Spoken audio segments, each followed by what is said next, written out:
What is up, guys and girls? Welcome to another episode of the Nonsense Review. I'm your host, as always, Devon, and joining me equally as always is Rick. Hello, everybody. Y'all may have noticed that I did not say a number. There's a good reason for that. Rick's fucked off to the States.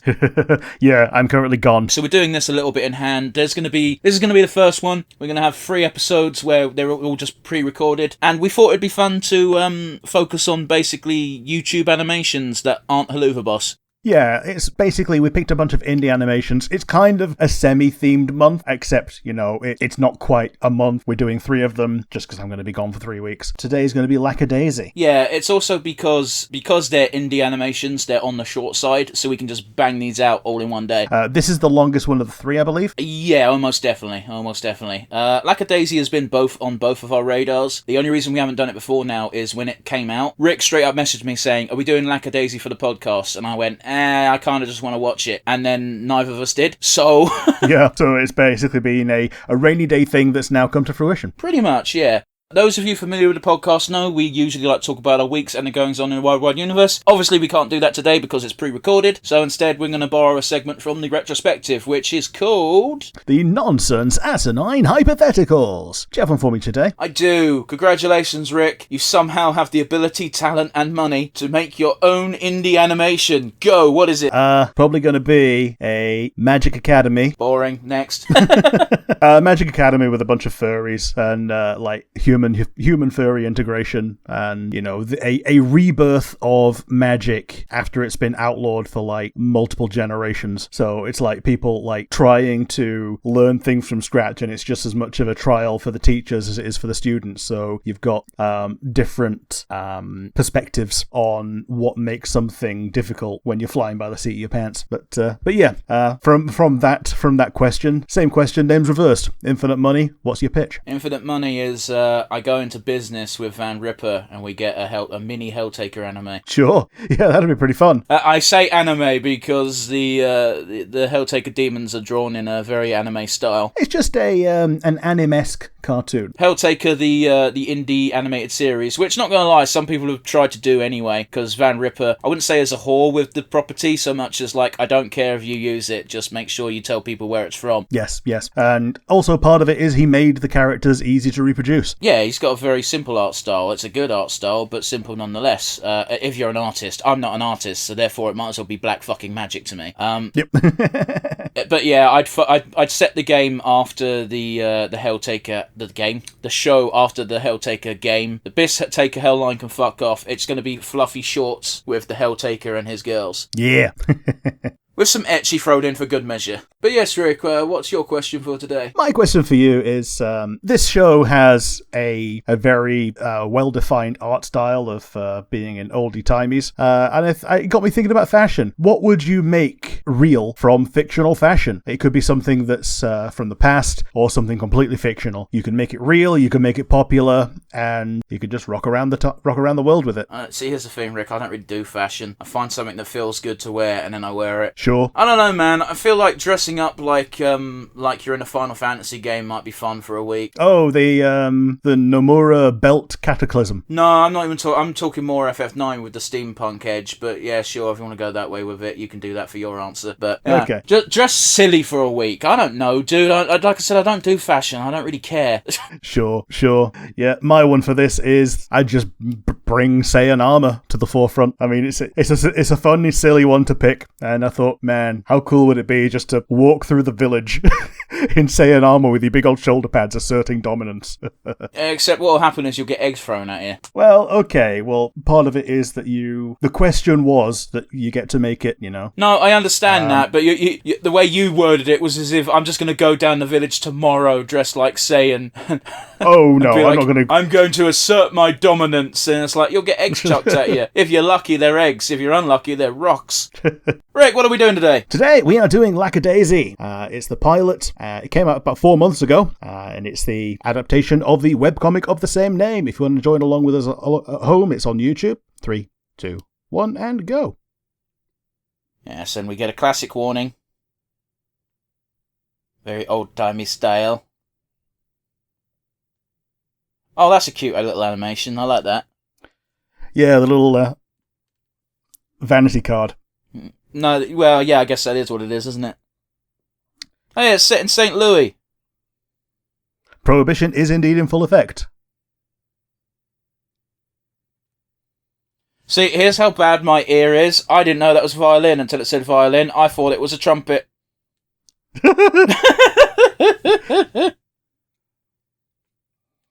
I believe this has met its goal to get a proper series now. Okay. Well, if not, it's close. I'm not sure.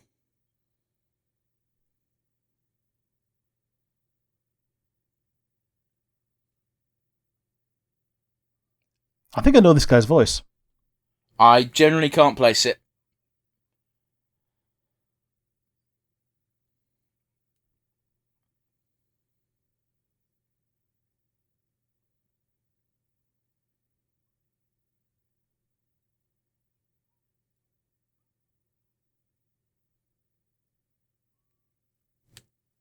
We're being very quiet right now, but that's because he's kind of singing. Yeah, he's singing, and I'm also just taking in the scenery as well. Like, this bridge is very pretty. Sure. I'm waiting for the train to come by. Oh, yes.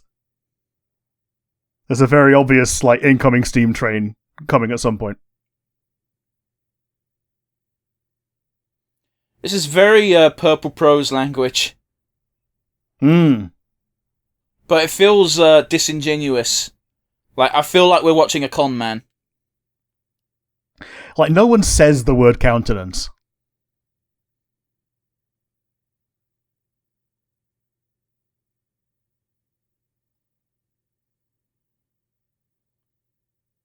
Or he could just be a showman, I guess. I might be judging him too harshly, but I don't think I am. Yeah, maybe so. Well, we don't know. No, I know we don't know. I'm just saying. I'm getting a con man vibe.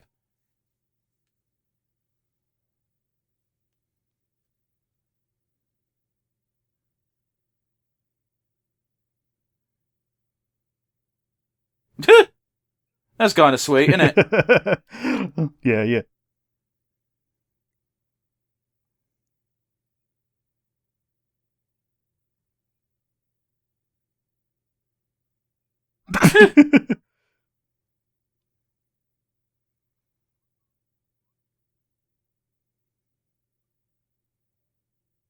Yeah, there's always some prick who doesn't want to do the hard part of the job.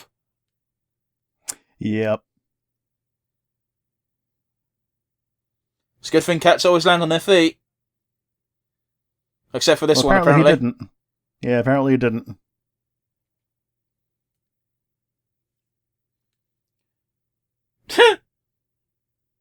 Look, I'm just going to his say head it. didn't touch the ground. I'm just going to say it. How much porn do you think there is of these characters? It probably already existed before the animation. Okay. I mean, my question hasn't changed. Less than the Aristocats. Which is disturbing, Shut seeing the as the fuck Aristocats up. are cats. I can't tell if that was a serious answer or if you're making a joke. Both. No, you can't be both, Rick. It's both a gag and also I'm standing by the statement. No, but... okay, fine. I'll fucking do it myself then. Like, you didn't understand the spirit of the question. Fine, whatever. I'll move on with my life. Lackadaisy has 390. And it is almost all gay. Okay. The Aristocats has 209, so no, your statement was not correct. What? Oh, my God. statement was false. I clicked on it. Oh, it's the horse. Why is it the horse?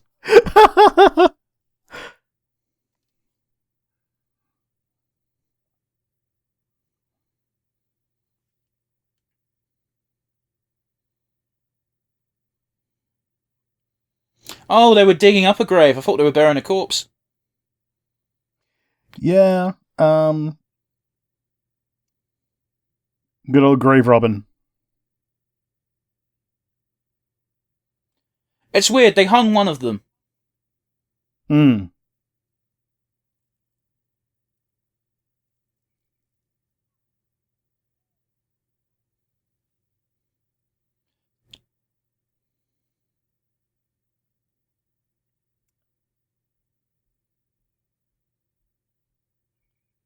So they knew that was going to be there then. Yeah. So it's like a known stash.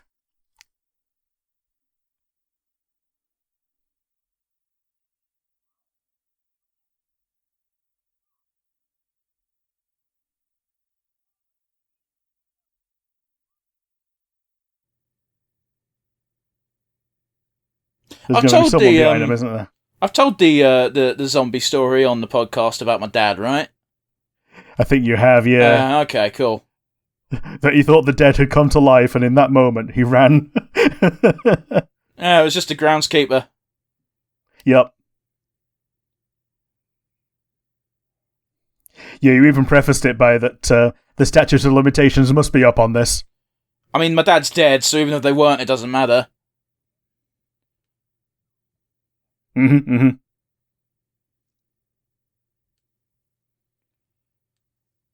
I will say, in amongst the gay porn, there was a picture of that very French cat lady tied up with a gag in her mouth, so... Fair enough. I can understand why the fan base might have the horn for her. It seems that everyone's cats. There's nothing other than cats, it seems. I am a sucker for a Cajun accent. Fucking blame Gambit, that's all I'll say. Yes. Well, just in general, southern accents. Yeah, I know. I know you've got a thing, but I'm specifically Cajun. Fair enough.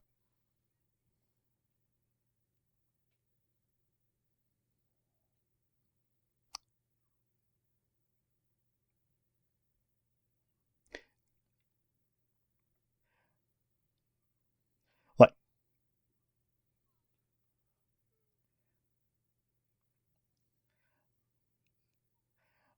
so is he going to be an actual freak with a gun? It's going to be one or the other. Either he's legitimately scared because he doesn't like using guns, or when he gets a Tommy gun in his hand, he becomes a fucking animal.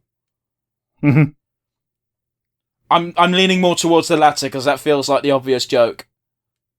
Yeah.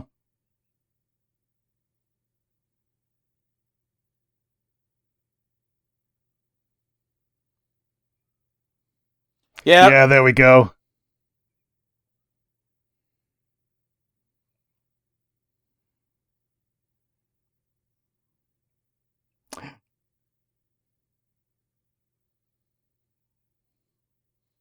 I kind of dig that she is into it. Yeah, I get it. I'm enjoying it as well.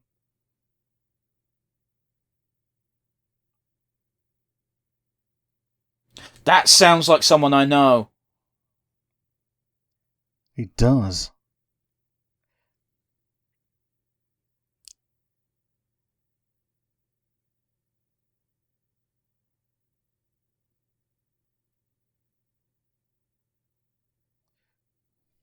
So I guess he used to run with them. That is a very fucking modern-looking gun, considering the rest of the guns that we've been seeing. And it's like 1929 or whatever. I believe it was 27. Sure. 1920 Prohibition. Disabled. Yeah.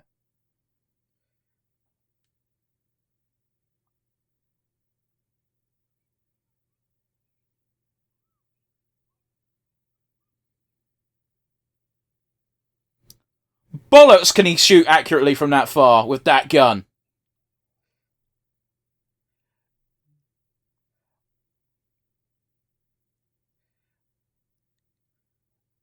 Now, here's the deal. I'm pretty sure the character can, and in this particular instance, he chose not to. I still don't think you could shoot that accurately with that type of gun. Then again, I suppose he wasn't fucking, sideways gangstering it. He was doing all that professional form bollocks. I do not shoot guns. I don't know what I'm talking about. Don't fucking criticise me, YouTube. Sure. Yeah, I too am not a gun guy. Oh, he's had his taste of violence.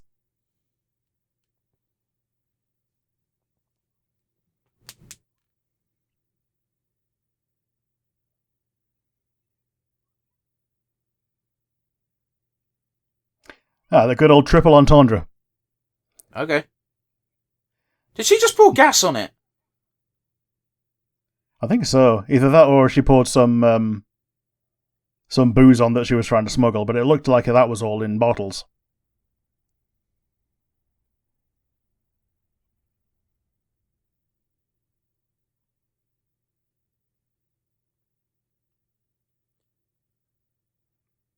Man, since the first scene, this episode has been entirely dark. It has.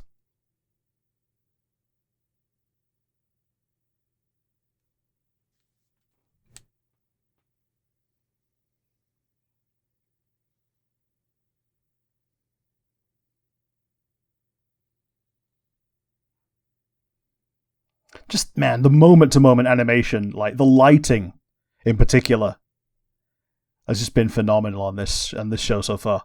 Here's the thing, it's been so seamless that I haven't felt the need to say anything, because, like, it's just happening.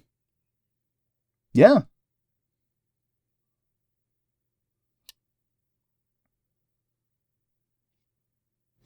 No smoking, but also, oh right, live explosives. I thought it said no explosives, and I was like, that seems redundant.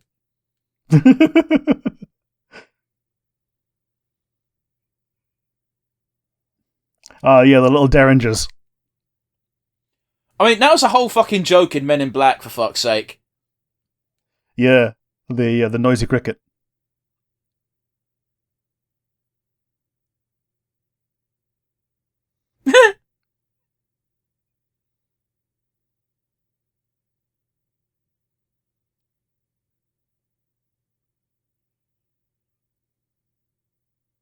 It's a good alternative to fuck, innit?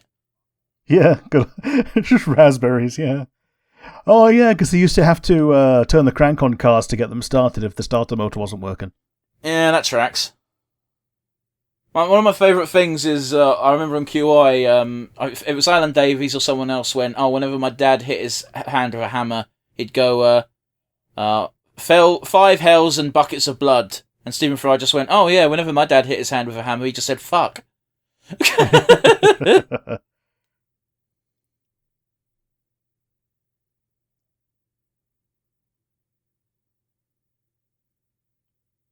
I don't think I've seen a single scene yet where the cats' tails aren't moving in tandem with their bodies, like as to what they're feeling. Yeah, with it all being cats rather than a furry ensemble. Like they can focus on cat body language a bit better. Yeah. Also, that's one of the few times I've seen people bothering to count bullets. Yeah.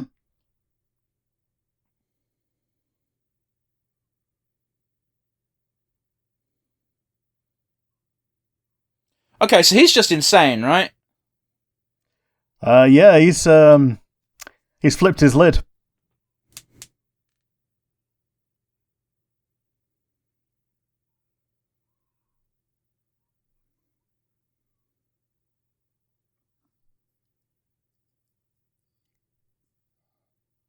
It's very Joker-esque.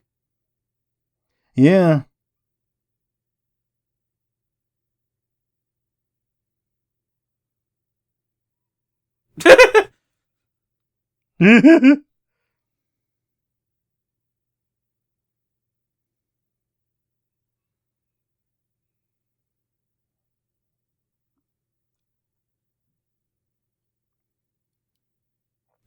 I will say this: it would be pretty terrifying a guy on a bulldozer just casually tossing dynamite.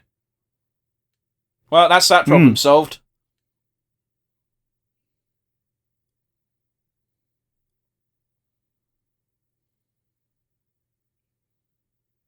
Was that it? Yep.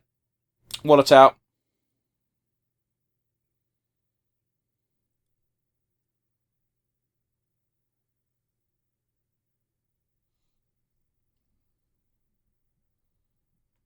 That sounded more like a snake. Fucking hell.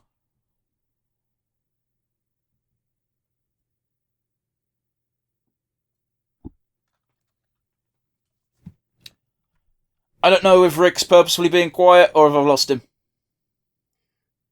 No, I was just being quiet while I was watching it. Okay. There wasn't a lot to react to in that particular moment, I don't think. Yeah, but you didn't even react to the things that I was saying. Maybe. So let's find out if he can make the long shot with a little pistol. No, he just chose not to again. Well, you're making a lot of assumptions on that first shot. I feel like he lost the first shot because the car suddenly moved. Sure.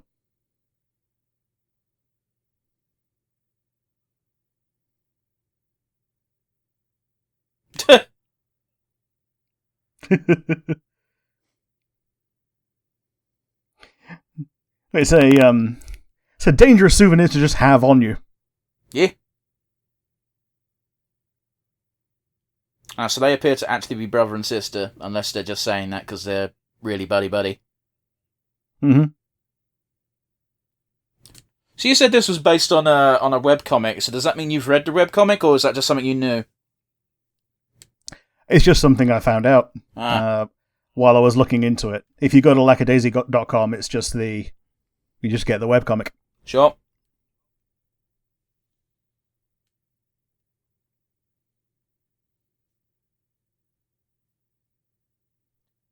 You are occasionally seeing on the faces the little sketch lines that they use to get the features correct.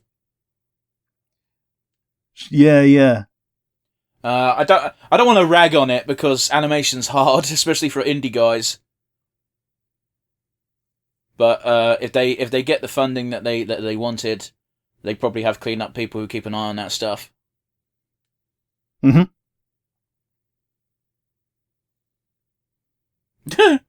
Subtle.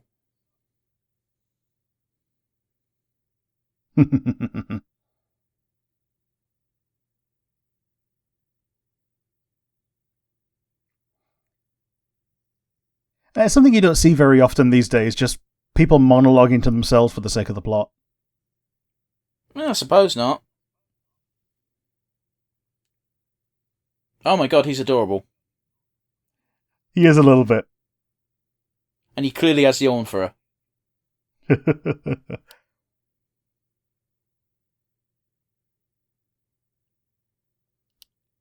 I must imagine that being a performer for some sort of lounge or club and having the lounge or club almost empty must be depressing as fuck. Yeah, totally. Like, imagine if Jessica Rabbit was performing for like an audience of 2 people. If you say so, man, I never watched that film.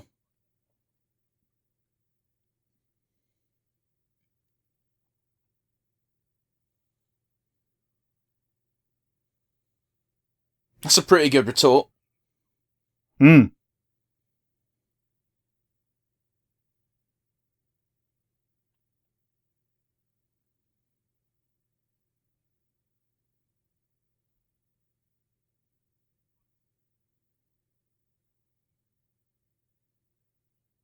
If I get drunk enough, then yes, I will pretend to be gay. A 10-drink puff. Okay.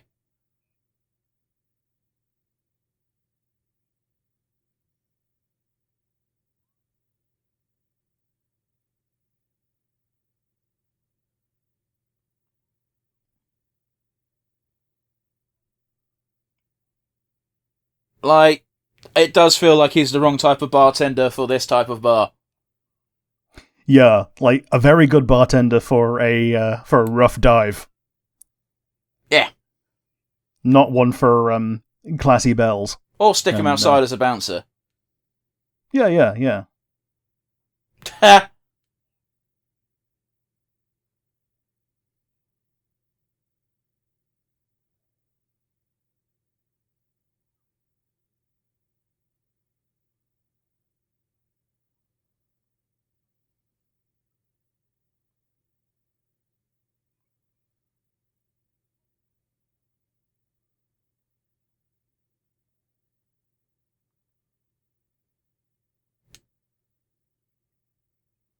I generally thought she was going to swig out the bottle, and I'm like, that's a fucking heavy drink to just be swigging.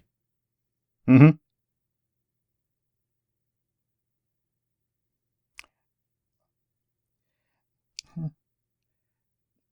That's the real stuff, it seems. Okay.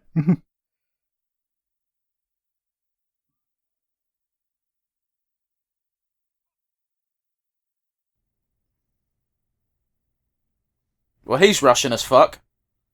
Yeah, he sounds like heavy weapons guy. Yeah, Russian as fuck. That's what I said. Mm-hmm. Yep.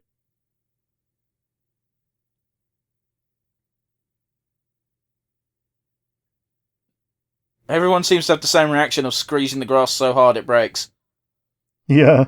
Except the bartender can do it without even, drinking anything from it. Dude, in Russia, Just while anything he's- with less than 40% alcohol content is considered a soft drink. Yeah, it's considered water. Yeah.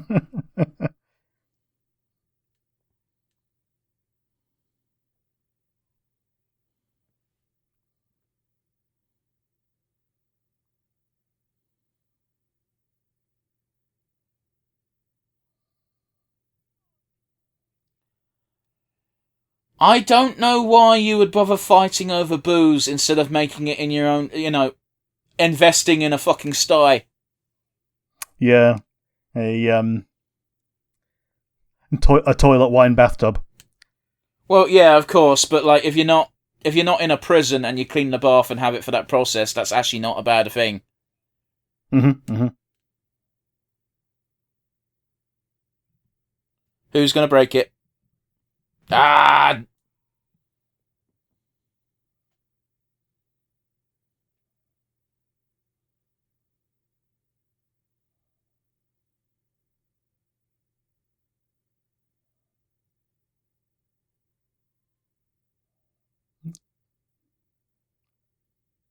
God damn it, JJ!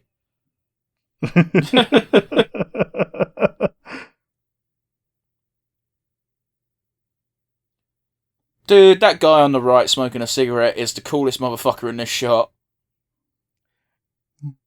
A cool cat indeed.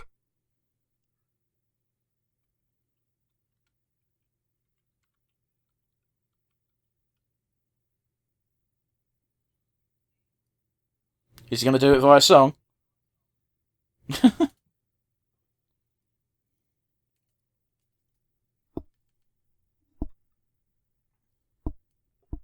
Those are made up words. I've heard Lindy Hop. Dude, they said the Charleston. That's a very famous dance. Yeah. I was just taking the piss. I mean, yeah.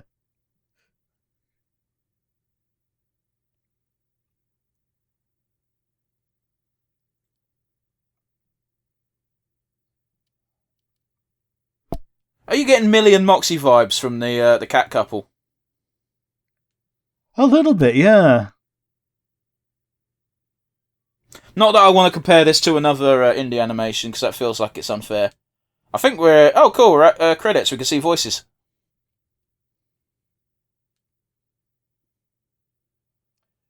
Oh, yes, Sungwon Cho, I know that guy. Okay. I haven't recognised any of the voices, truth be told. I'm getting Cuphead vibes from this outro. Yes.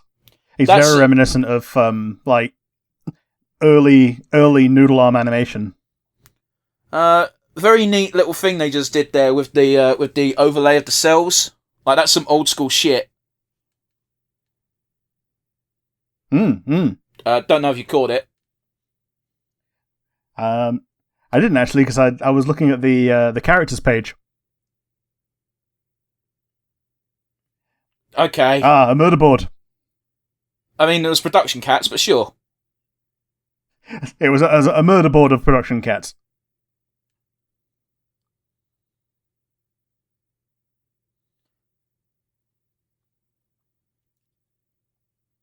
So I'm not talking, I'm just bopping my head because it's a really catchy piece of music. It is, yeah. Are we going to get a stinger, or...? Yeah, We here do. we are.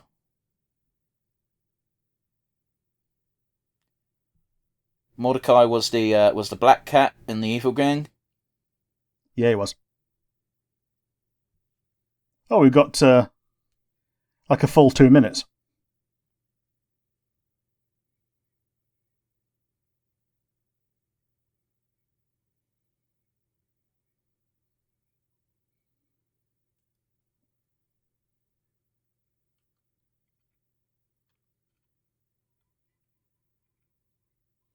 Cool. Never working for that guy again. Is what my reaction would be. Mm-hmm.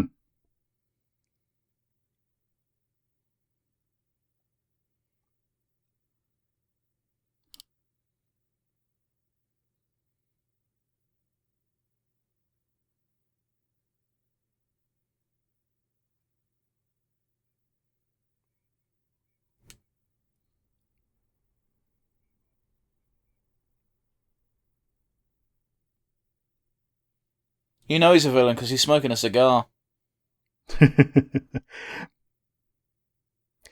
Yeah, so Mordecai's voice is the one that I know. He was the idol manager in Aggressico. Okay. And like a bunch of other things as well, but that's where I first found out about him. Sure.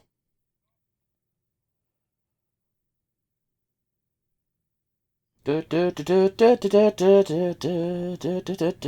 he was also Mizador in Disgaea 6. Sure.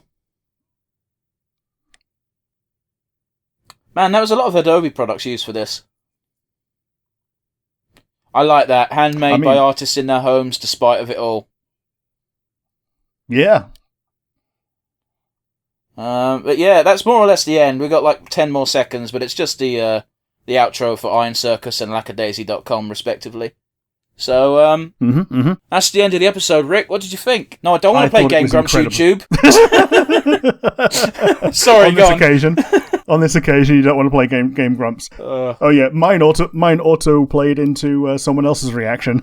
But yeah, I thought it was incredibly charming. Like I said during the show, like the lighting in particular was something that I was like blown away by, and it's just fantastic quality for an indie project right now. But yeah, how about you? What do you think? I can't really disagree with anything that you said. It was certainly good visually for the most part. We'll get to that. I don't know if I actually care that much for the plot, if I'm being brutally honest. Oh, yeah, like, the plot seems to be running secondary to the action. I think there's a reason why I give myself a 3-episode rule for most things. Obviously, it's a bit hard to apply that to an indie project such as this, whereas...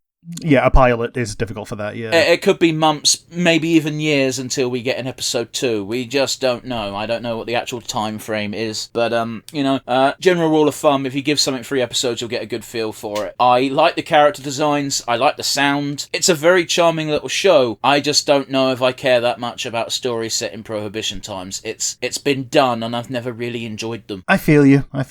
Like, because we didn't have Prohibition, we don't have the affinity for it that seems to be ingrained into the American zeitgeist. Well, it's not even that. It's literally, I've watched things set during Prohibition. It's always the same plot. It's boring. It's been done, like I said. The only time I found it funny was when Homer Simpson became the beer baron. Yep.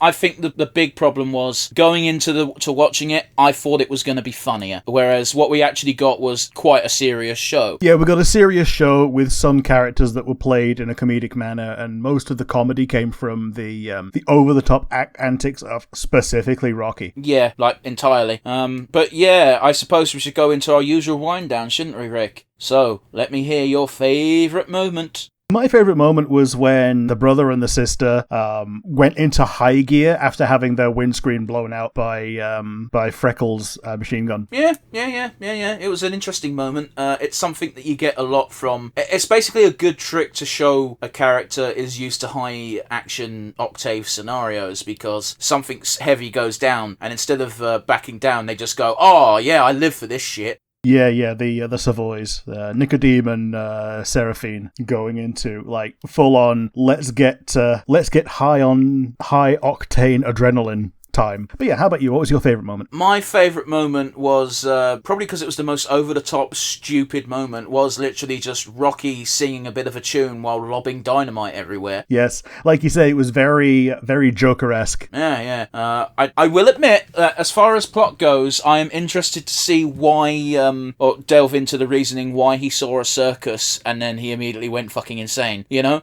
Yeah, that did seem very disconnected and rather jarring. But like even before he did that, he seemed to have gone somewhat off the deep end for no apparent reason. I think because we had that opening in the stage where it clearly wasn't a stage, it was just a bridge the whole time, where his aspirations is to be a showman, and I think perhaps he's had attempts at doing it before, maybe in the circus. I just don't know. I've not read the webcomic this is based on. I don't know jack shit. It's one of those where that could be a scenario, or it could be he's just attracted to fame in any sort of form. I just don't know. I think out of all the story elements we got in this pilot, it's the most intriguing part. Yeah. Like the fact that there is this underlying insanity to him that needs some kind of explanation. Yeah, it's that's more of a plot hook to me than the actual plot of supplying alcohol to the bar. Yeah, it's going to be interesting for sure. But we can't only talk about the good, can we? We also have to talk about the bad. So to that end, Rick, I need a weakest link. I think you touched on it. Like the Prohibition era isn't something that resonates with us in the UK overall. That's my part of it. Your part of it is obviously that you've seen it before and it's always the same. Yes, they've done different things with it, but I think I'd be watching this for the characters and not for the story. I feel you, man. To add on to your point, actually, I kind of didn't address it, but I want to know about more about every single character in that bar. Oh yes, like every single one of those characters in the bar is a character ripe for the plucking. Ripe for the development, and obviously they would have been developed in the comic, so I can't really comment too far one way or the other. But there doesn't seem to be that many characters on the character page on the webcomic website that weren't in this pilot episode. I think that speaks to its credit, because there's nothing worse than having a bloated roster, especially early on. Oh yes, you don't want 100 characters introduced straight away, and then you've got to care about all of them. So, what was your weakest link? My weakest link was, actually, again, the animation was so smooth and so great for an indie project that this sort of stood out all the more, is, I don't draw, I'm not an artist, but I know the basic principles because I did used to buy those fucking books when I was a kid, because I was like, I'm gonna learn to draw, and then I never really stuck with it, where, Rick, you're kind of an artist in that you can draw.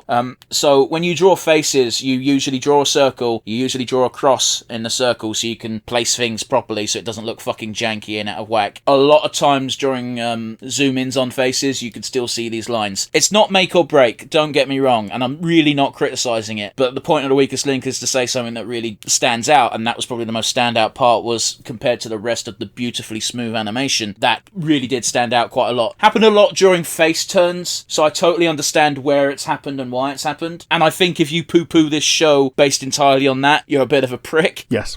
But yeah, that's going to get my weakest link. So yeah, that only leaves us with our MVPs, Rick. Who is going to get it from you? As much as I want to give it to the animators, I'm going to give it to the character of Mordecai, because he's the one that I would want to come back for more to see. I think the main development is going to be the evolution of his story, finding out why he's got some bad blood with the main three, and why he's now on the bad guy side. Seems to be the opposite of bad blood, some less that and more like he had a former personal connection with him. Yeah, which it's either gone sour or it's just he needs the money right now, and the only ones willing to pay are villains. They're all villains, Rick. They're bootleggers. Okay. But you know what I mean. There's there's villain protagonists and villain antagonists. Yeah, I get you, man. Like, I also don't think bootleggers are villains. Oh, no. I don't give a fuck. I'm the guy who says legalize all drugs to make life easier for everyone. Yeah, how about you? Who would be your MVP? I'll give it to, I want to say his name was Freckles. Yeah, Calvin Freckle Murray, his name is. If you say so. I only remember hearing the name Freckle. It was just, like, we saw it coming the moment he had, a mini panic attack with the Tommy gun. But, I don't know, man. I think I'm a sucker for the trope of good guy, good kid, but has a fucking switch, and once it's fucking pulled, you're done. Mm-hmm. So, yeah, that about does it for Lackadaisy. We more or less enjoyed it. We'll keep an eye out for when they do more episodes, potentially. I know they did a bit of a Patreon, not a Patreon drive, but like a straight up fundraiser to try and fund stuff, so it'll be interesting to see. Yeah. Next week we'll be doing another indie animation via the YouTubes, but until then, we've got our comment section down below, and if you're watching on the aforementioned YouTubes, if you're not, you can instead send us an email at nonsensereviewuk@gmail.com. Once again, that is nonsensereviewuk@gmail.com. Yes, and it's a goodbye from me. And a goodbye from him.